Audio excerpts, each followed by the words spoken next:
I would be lying to you if I told you I haven't been baking a bunch of goods rather than recording videos. That is my go-to procrastination now, is baking. If I'm ever feeling like overwhelmed or like I, for some reason, whatever reason, don't want to do something, I bake. If I must say so myself. Anyway, I'm going to absolutely devour this and I will talk to you guys in a second.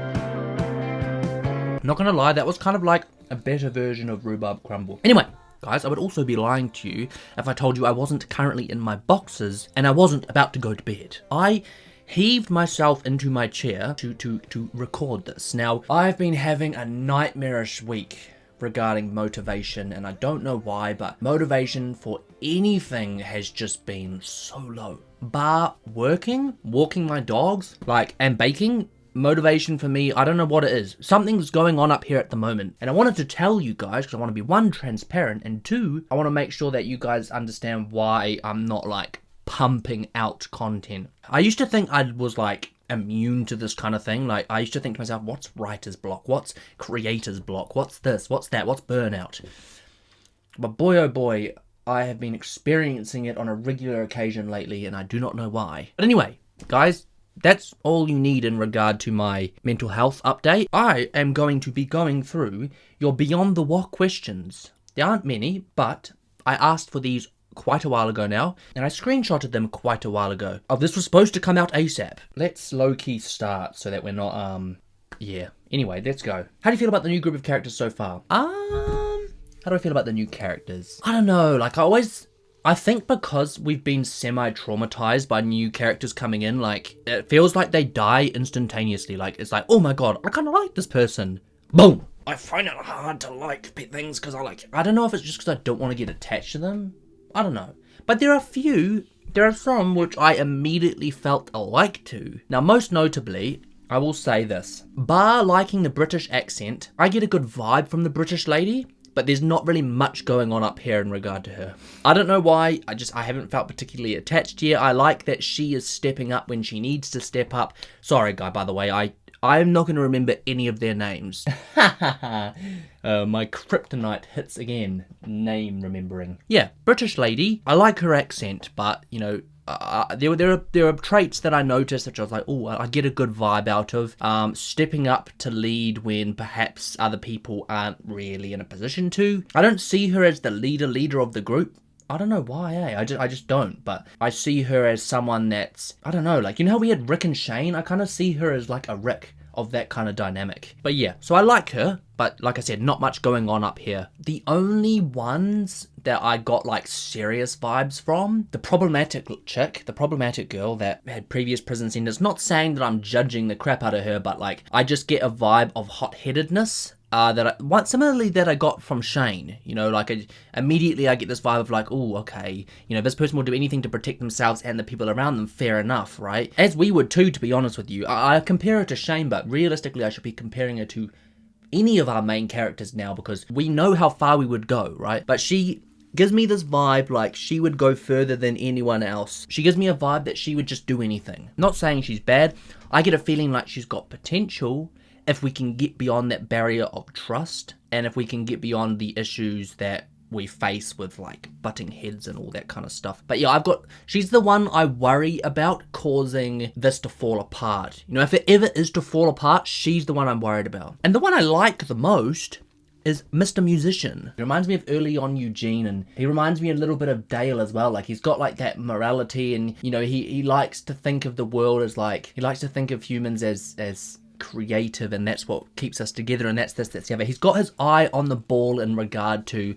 what we need to preserve to maintain who we were and what we could be and what we were and all those kinds of things, right? That's what I like the most about him. Yeah, he seems like the most likely to die out of all of them. He seems out of all of them, he has what's most important in this world pretty locked in. When a lot of us probably forget what that is, I feel like he's one of those people that's just so grounded to it. And the other two, I get follower vibes. I don't know, like, it's like I said, it hasn't really been much time, and most of what we've seen in regard to these characters is focused around the one with the prison sentence and the British lady. Most of it is kind of focused around them, and then we get little bits of the others, right? So yeah, in terms of like how I feel about them, I don't want to say they don't feel like anything special, because it feels so harsh me saying that, but I don't feel attached to them. I don't know if that's what you're asking. I'm in a position right now where if something goes wrong with them, I would be willing to kick them out or whatever. They don't feel like a part of the family yet. And I don't know if that's supposed to be felt like that, you know, because that's kind of like the hesitancy that other people had, Michonne had, and I'm sure more people will have that kind of hesitancy, right? That's there. I'm not full on, full blown, let's trust these people, let's, you know, like I'm still highly cautious of the fact that they've only just met us. When we're talking about interests, I think it's pretty safe to assume they would make decisions for their inner group rather than the group. That's all I'm saying. Can we rely on them when we really need to at the moment? I don't know. But yeah, I think I've answered that question. I like them, man. I have my issues, but no part of me wanted to kick them out. Does music/art still have a place in the world, even in the apocalyptic setting? Oh, I see. Same person commented this. And I've kind of just been speaking about that. Yes. I've always spoken about this, right? We cannot just live to survive. You know, we're trying to survive to live. We want to live as we did, or at least in some kind of remnants of what we did. We don't just want to survive, because what's the point, you know, if you're just living to survive, like other than reaching a point when you eventually die, what's the point? If your outlook on this is survival, you know, we should scrap anything that meant anything other than surviving that we had in the past. We should scrap it and just focus on this one thing. What is the point, right? What's the end goal of doing that? I'm not saying we should all just commit suicide, or like, I'm not saying if it feels like there's no hope, you shouldn't keep pushing forward, but there should always be, if there isn't that level of creativity or individuality, or if there isn't that connection to what we were, there has to at least be a strive to reach that. And I know that's dangerous logic, right? It's come a long way for us. It wasn't long ago when we had to think about only survival, right? It's only semi-recently when we've started considering the prospect of living, right? And doing so the way we are, and being able to do so the way we are. A lot of people aren't in a position we are right now. For example, the people that just arrived, how much more dangerous was his hobby out in the wild than it would be if he was a part of our group? Do you know what I mean? Like, he has a better ability to access that part of himself when he's in the sort of community that we've built, as opposed to by himself in the wild. And also, I feel like if we all lose that sort of, I believe that humans are inherently creative, right? It doesn't matter what you do, like hobbies and or whatnot, there's some level of creativity involved, right? And I think if you lose that, you just lose a bit of yourself, and perhaps for a lot of people that's the most important bit of themselves. And if so, of course I think it's relevant. Like, bro, if there was the apocalypse, I'd still be making reactions. Nah. I'd still be baking. What do you think Negan's reaction was when he heard the news that Rick died by exploding the bridge? You know what? I've actually been thinking about this a lot. Like, he will know, right? If we look at this completely from Negan's perspective, right? He probably thought to an extent Rick was a bit messed up here. I think personally that he probably would have heard that and gone, like, so what Rick's fighting for, like, he's willing to die for that. You know, he's willing to die for what he was fighting for Carl's vision. That has to open your eyes to what that meant to people, right? And perhaps even what that means to Negan. There's no way that doesn't act as some kind of catalyst of, people want more than just what I was offering, right? People are willing to die to build a future for people that involves more than just surviving. Maybe that's what this is about. Maybe this is the difference between surviving with Negan and living with Rick. I think his eyes will open. I think there's a whole bunch that we will follow now with Negan. And I genuinely now don't think we will get a bad side of him per se anymore. I think that everyone will be sitting there going, oh my god, when's the big bad Negan gonna break out? Oh my god, when are we gonna go back to square one? I don't know if we're gonna get that anymore. Anyway, yeah. I think he'll respect Rick, and he will start looking into why Rick thought the way he did and why he did what he did. You know, it won't just be respect, it'll be like, he will want to understand why.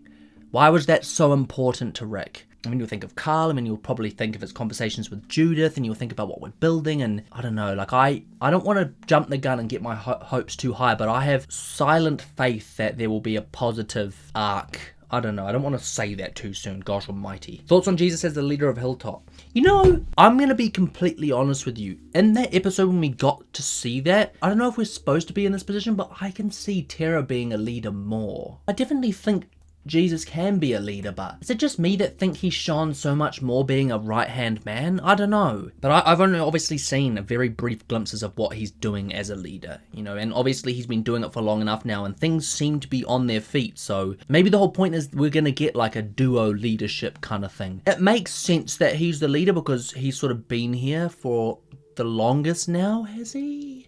But who knows? If people ran against him, I don't know if they would elect him.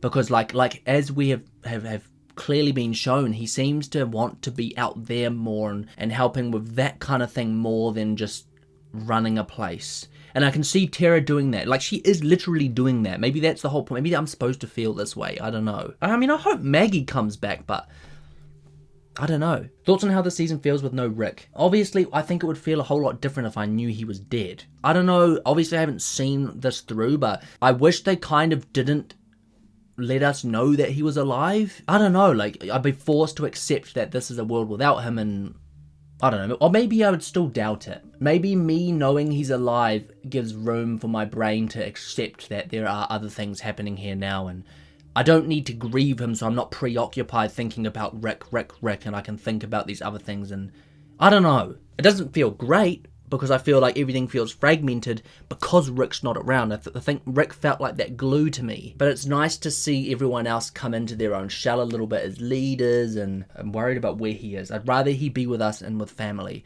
And I'm also worried, like I said, that he's going to come back as someone else. I've already spoken about that in the reaction, so I won't touch on that too much, but I'm worried that he won't come back who we're used to. Yeah, it feels weird. Let's put it that way. It feels fragmented. It feels like the stories are separate. And Joey has asked the same question as someone else, so I won't go through that one again. And this is the last question, which was asked actually a while ago. And this is not really per se about the show, but it's more about the actors, right? I remember Negan's actor saying that scenes with Negan in the cell were one of the hardest things to record in his career. Now, it inspired me to ask, who do you think had the hardest role to pull off in The Walking Dead so far, and why? I can allow 3 hardest roles if you can't decide on one specific role. The obvious one is Negan, because not just because of like having to explore that dark of a character, but you have to remember as an actor, people see you as your role, right? This is his career defining role, I imagine. I know for a fact, whenever I see this actor, I'm gonna think of Negan now. It must be hard being associated, especially, I don't know what happens, but I mean, I hope he gets a positive way forward, but everything so far, it must have been quite difficult to feel associated with that level of darkness, because people just see you like that, you know, like, I don't know how to describe it. It's like seeing, you know, the guy who plays Hannibal Lecter? For me, it's like that. It's like, you will always be seen like that. When you're out in public, people are like, oh my god, Hannibal Lecter.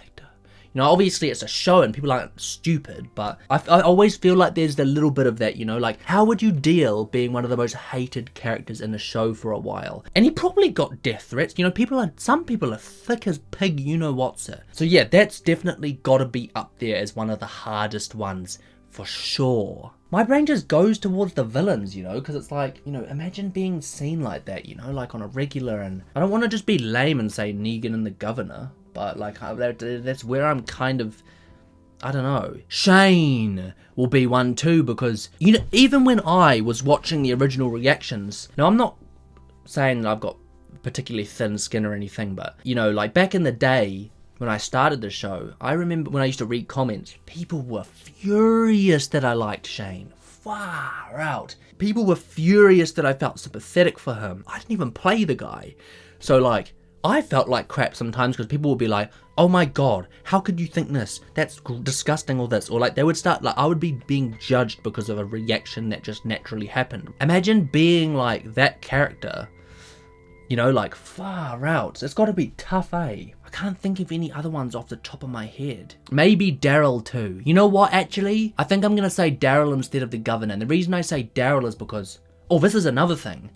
Once again, that I was being judged for, but I was sort of saying that, damn, like, I don't blame Daryl for what happened, I don't blame Daryl for this, and bro, I got ridiculed in the comments. People were like, oh my god, like this, that, the other, and like full on rants at me, you know, like they think that I seem to, I don't know, like I find it hard to like understand how those people think when they comment stuff like that, but yeah, probably Daryl, because he probably had to deal with a lot of crap. I feel like I'm only talking about how fans would react. I don't really know about tough roles. I feel like Negan would be a tough role just to play in general because it's like such a brutal role, you know? You kind of, I feel like you gotta pull something out of your personality that like, you gotta act as something you could never imagine being like. I don't know. Yeah, but anyway. Those are my 3. And I think that's it, guys. Where are we at time-wise? 25 minutes. Okay, this has ended up perfectly because it's probably going to end up around 15 minutes edited, maybe 20 minutes. I'm so glad that I've recorded this. Boom! Damn! Thank goodness I've sat down in my boxes and I've recorded something. That's what I wanted to do.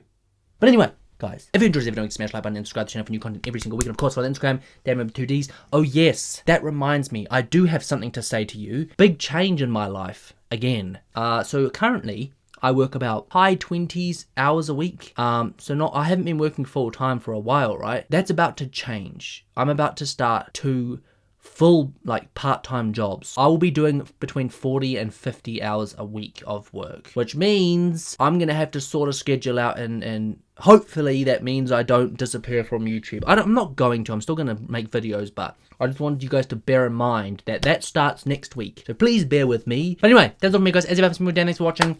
And I'll catch you in the next one.